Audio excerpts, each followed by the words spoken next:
এই সাপোর্টটা আমরা না দিতাম তাহলে হয়তো তারা সেভাবে সাকসেসফুল হতো না। সেই জন্য আমরা চেয়েছিলাম যে তারা সাকসেসফুল যদি না হয় তাহলে দেশটা এখন নষ্ট হয়ে যাবে। কারণ এই ফ্যাসিস্ট সরকার যেভাবে আঁকড়ে ধরেছে, এটাতে আমার সন্তানদেরকে এখন সাপোর্ট দিতে হবে। সেই সাপোর্টটা কিন্তু নিয়ে আমরা আসছি।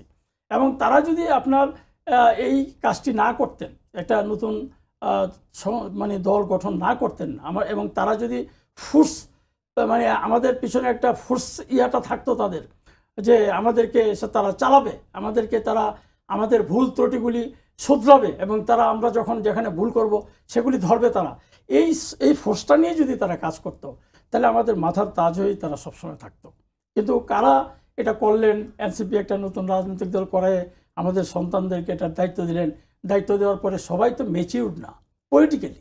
তারা ম্যাচিউরড, তারা মেধাবী, সব ঠিক আছে, কিন্তু পলিটিক্যালি তারা ম্যাচিউরড না। যার জন্য এক একজন এক এক রকমের কথা বলে তারা মানে একটা বিতর্কিত অবস্থানে চলে গেছে। মানুষ এখন মনে করেছিল যে তাদের পিছনে আমরা গিয়েছিলাম, জুলাই বিপ্লবে অংশগ্রহণ করেছিলাম, কিন্তু তারা তো আমাদের সেই যে আশা ভরসা ছিল সেটা আমাদেরকে হতাশ করেছে।